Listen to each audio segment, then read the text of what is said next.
Jadi sebelum ini kita udah ngeluarin video yang ngebahas pengumuman agak mengingatkan tentang Suicide Squad Isekai yang keluar di Anime Expo 2023 ya. Tapi di acara yang sama itu juga buat gue secara pribadi sih ada announcement lain keluar yang secara pribadi sih jauh lebih excited sih. Yaitu teaser trailer baru dari Netflix untuk adaptasi anime Pluto. Ya, jadi ini proyek yang sebenarnya udah cukup lama di-announce sama Netflix ya, tapi teaser ini ngeberi kita pandangan pertama untuk beberapa adegan-adegan dari animenya, ya yang juga tentu juga memperkenalkan ke main cast yang nanti bakal muncul di acaranya. Yang jujur setelah gue ngeliat ini sih agak membuat gue lebih berharap untuk proyek baru ini. Bagi yang penasaran, jadi Pluto ini didasarin dari manga dengan judul yang sama, yang dimana dia itu bercerita tentang seorang robot detektif dari Europol yang bernama Gesich, yang mohon maaf kalau pronunciation gue salah, yang dia sedang melakukan penyelidikan tentang kasus pembunuhan berantai yang mengejar baik robot dan manusia, dimana korban-korbannya itu sepertinya dipasang pada pose-pose yang menyeramkan, dimana sepertinya ada tanduk yang tumbuh dari kepala mereka. Ya, dan secara plot aja gue bisa bilang bahwa Pluto ini kalau lu seseorang yang fans sci-fi seperti mungkin kayak acara Black Mirror atau mungkin anime Psycho Pass, menurut gue Pluto ini sesuatu yang cerita yang sangat menarik buat lo karena dia ngebahas topik-topik sci-fi yang sangat menarik menurut gue, kayak apa AI itu punya kesadaran kalau robot boleh tidak itu mereka perlu diberikan hak yang sama seperti manusia, apa etis kita menggunakan robot sebagai senjata. Ini topik-topik yang sangat menarik menurut gue, dan terutama kalau mungkin zaman sekarang relevan, ingat apalagi AI ini menjadi semakin canggih zamannya ya. Tapi kalaupun lo bukan seseorang yang suka tipe cerita-cerita sci-fi seperti gini, menurut gue tetap ada beberapa alasan lain kenapa Pluto itu mungkin menjadi sesuatu yang menarik buat lo.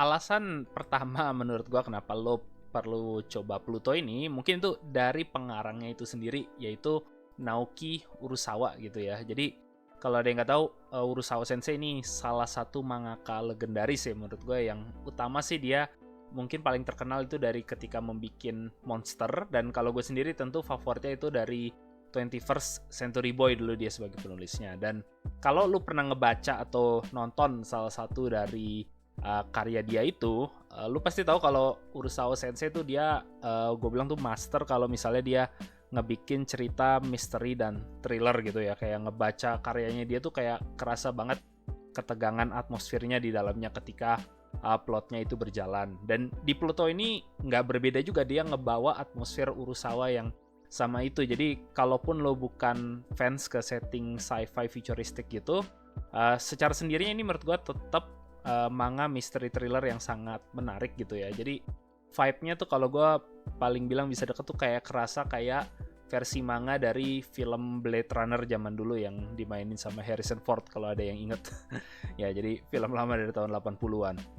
Alasan kedua kenapa menurut gue Pluto ini juga sesuatu yang perlu kasih kesempatan, ini karena adalah settingnya yang berada dengan dunia sama dengan seri anime lama Astro Boy ya. Jadi kalau ada yang nggak tahu, Astro Boy ini manga dan anime klasik yang dibikin lebih sama mangaka yang jauh lebih legendaris lagi, yaitu Osamu Tezuka, yang sering kalau di Jepang itu disebut sebagai bapak untuk manga dan anime modern. Dan Astro Boy sendiri itu di antara karya Tezuka itu sering dikenal sebagai yang paling sukses dan paling populer gitu. Ya, jadi Pluto ini aslinya sebenarnya adalah reimagining ya dari dari salah satu arc paling terkenal Astro Boy-nya Tezuka yang sering disebut The Greatest Robot on Earth. Cuma bedanya di Pluto ini kita bukannya ngikutin sudut pandang si MC-nya Atom, tapi kita dari sudut pandang orang atau garis miring robot yang relatif biasa. Ya, ini menurut gue secara plot keputusan yang bagus karena jadinya dibanding kita ngikutin karakter yang dengan superpower kayak si Atom ini, jadinya suspense sama thriller yang ada di cerita itu kayak kerasa banget, dan lebih kerasa kayak cerita kasus pembunuhan dibandingin sama kisah robot yang berantem satu sama lain. ini juga ngebuat dunia di Pluto tuh kayak kerasa besar banget karena lore dari Astro Boy itu aslinya cukup luas gitu, dan di Pluto ini kerasa kayak bener-bener settingnya berada di dunia asli walaupun versinya futuristik, karena ada banyak sekali plot-plot sama bagian berbeda yang bergerak yang independen dari sudut pandang karakter utama kita. Tapi kalaupun lo bukan seseorang yang fans Astro Boy dan bingung nanti ketika masuk Pluto ini gue bakal bisa ngikutin ceritanya apa enggak, nggak usah takut juga karena gue di posisi yang sama ketika pertama kali ngebaca Pluto. Ya gue pun bukan fans Tezuka karena ya masih generasi milenial juga ya. Tapi ketika gue pertama kali baca Pluto ini, gue masih tetap bisa ngikutin ceritanya karena menurut gue Urasawa tuh kayak cukup memperkenalin dunia ini dengan baik, bahkan untuk kayak pendatang baru kayak gue.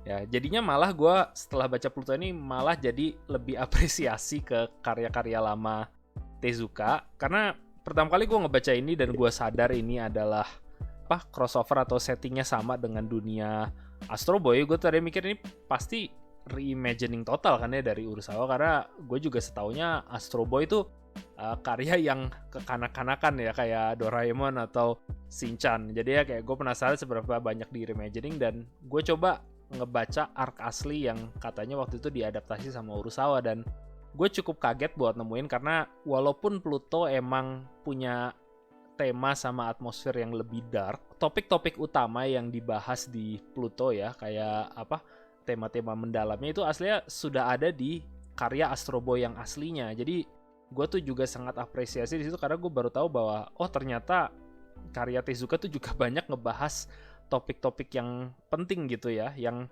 aslinya sih make sense kalau lu pikir, karena Tezuka tuh pengarang yang besar di era pasca Perang Dunia Kedua Jepang, yang kalau lu tahu apa-apa tentang sejarah ya, itu bukan periode bagus untuk jadi warga Jepang ya, karena ekonomi lo bobrok, infrastrukturnya hancur, dan baru aja negara lo kena sama 2 bom atom.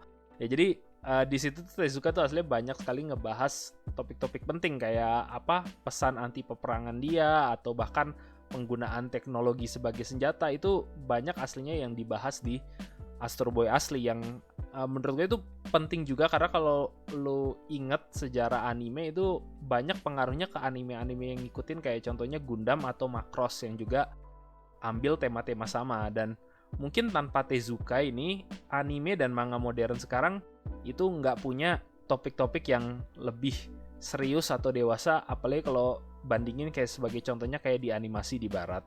Semua ini tentu sih bukan garansi ya kalau adaptasi anime Pluto ini bakal jadi bagus atau enggak ya.